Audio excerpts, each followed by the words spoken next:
job. They're still racing, still 3 wide back there. Denny Hamlin coming into the picture as well in the 11. The fight for the lead stays between the 2 and the 6.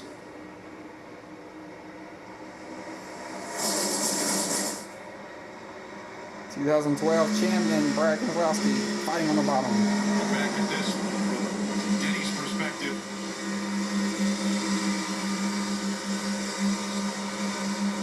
How close it was.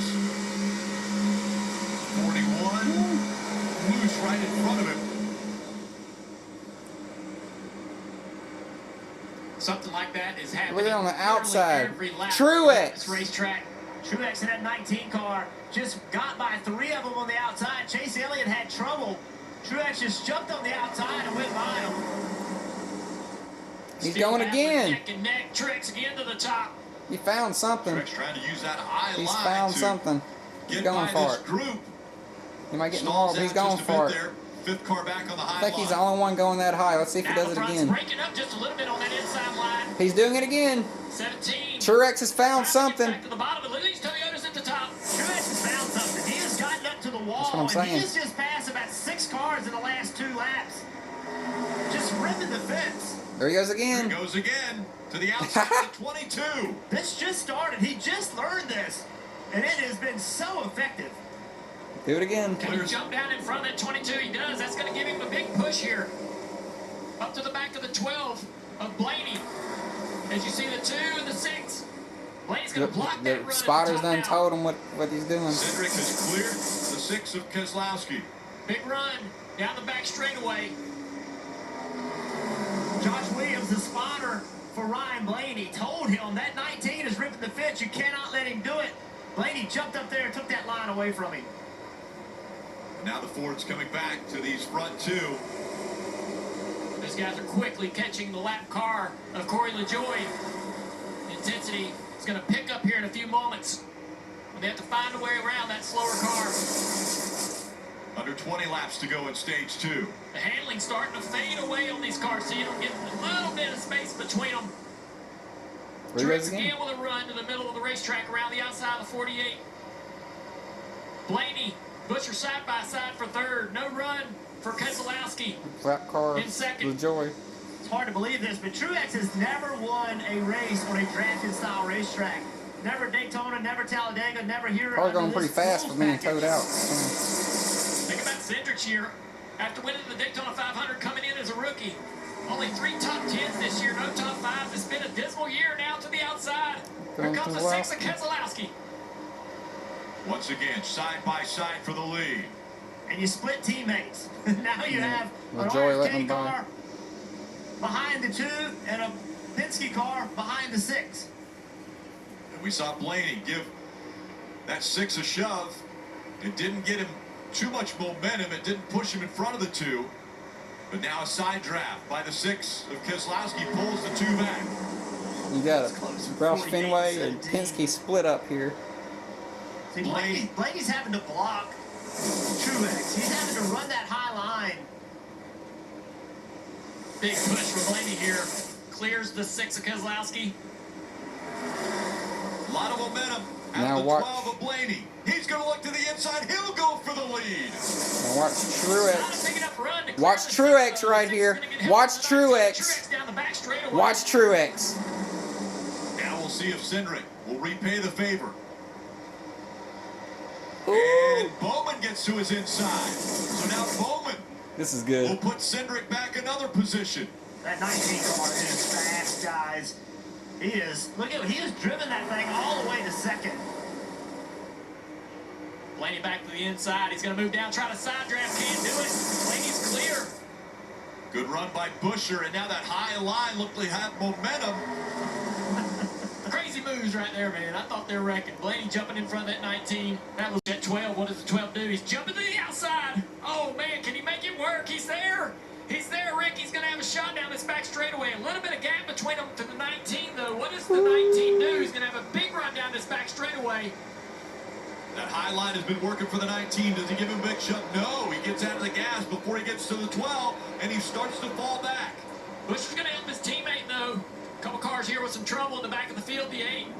Yeah, Noah Gragson in the 42, and we saw smoke coming out. Kyle Busch was just behind him. Keselowski still out front. Under 14 laps to go in stage 2. They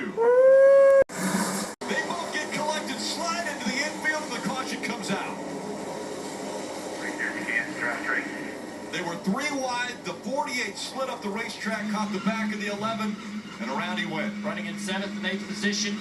Absolutely, Rick. Looked like the 78 up or 48 up the racetrack. Keselowski in the lead, and I think I see rain. Good save by the 11. This is going to tear up that 48. Keselowski's praying, make more debris on the racetrack. Put debris on the racetrack. You know, if not, there's going to be a late restart. This could end stage 2. Take another look. 48 gets loose right here. Looks like, yep, loose. Up the track he goes. How does he get contact here? Yeah, just let it down the track, and he just has to lock it up. I've been watching Alex Bowman. He's had his hands full. I've seen him multiple times have to be all the way out of the gas off of turn 2. People stacking up behind him. You see right here, he knows he's in trouble. You saw the flames come out of the exhaust pipe. That was him out of the gas. Just couldn't keep it off of Hamlin. Bubba Wallace, Haley, both clearing him. There's Mike McDowell going through the grass. Mike McDowell's actually recovering pretty well from that damage earlier. This is what we talked about, guys, when this race started. We had no idea, the teams had no idea how much handling was going to matter, and had they made the right adjustments. Let's take a look, right? You see 82 down to 125. That is the last time these cars were on pit road. So Keselowski is basically out of gas, or as you just heard, very close. Allmendinger, Wallace, Bell, they could stay on the racetrack, but if the 6 stays on the racetrack, Dave, he's going to have to pit very quickly in this next stage. As soon as the caution came out, Steve, he said to Matt McCall, his crew chief, I do not envy you in this situation. Steve, how about this? Brad came back after a little discussion. We heard a little bit of it there on the radio and said, I think we need to do whatever we need to do to complete the race. So would you see that meaning maybe they're going to pit? I think you have to pit. I mean, they have 78 laps on the fuel. And if this thing restarts, he's going to pit in 5 or 6 laps. And remember, as long as pit road is here, you're going to lose at least 1. Even with the increased speed, you may lose 2 to the pack. I don't think you can throw away a good run. I know he wants to win a race, but you know, Brad Keselowski is inside the playoff picture. So he needs some points as he's going to win this stage and fucking 10 of them, Dave. But you can't let the emotion of a potential win throw away what you've done all year long in points, in my opinion. I think they're going to have to pit. And there you see Keselowski getting the stage win right there. But consider this as well, and know this. They gamble of staying out, thinking that this one might be shortened by rain. Allmendinger's going to do it. I love the call for Allmendinger. He's outside the playoff picture, not a long ways, but I think he has enough fuel on board to run further, far enough. He can run another 35 or 40 laps. You see, now they're staring at each other on this long pit road. Brad sees who stayed out. Now, the most important thing is the 6, the 12, the 17 don't speed. I mean, you see how many other cars are pitting, so he's going to restart kind of mid-pack. He'll have a chance. I think we'll see enough racing. He can try to get back to the front. And quite a few cars heading toward you, Marty.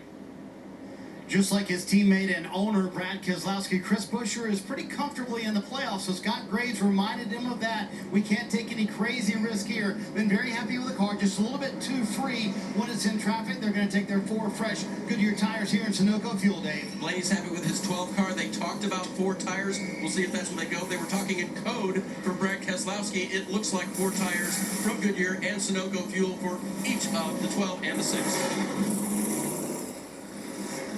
The race on pit road. Again, a lot of cars have stayed out on the racetrack, so we'll see how these blend in. Bubba Wallace. Truex getting 7. First off the pit road, Mark Truex Good 2-tire stop. Spots. It has been. And didn't get the right front change, and then that exploded on pit road or on the apron, and then had to lose some laps or a lap for the damage, and then just had a little bit of a tire up still, and Big mistake got a pick through. ultimately just ended up giving out and got in the wall. So hate that I made the mistake there that put us in this position, but was having fun up until the spin and thought I was doing a decent job. Finishing second in the stage, so wish I could have got to the end, but most of the time I feel like it's my fault or other people's fault why I DNF, but tonight was my fault, so a little bit of a bummer. And this DNF ending a streak of top 10 finishes for the number 5.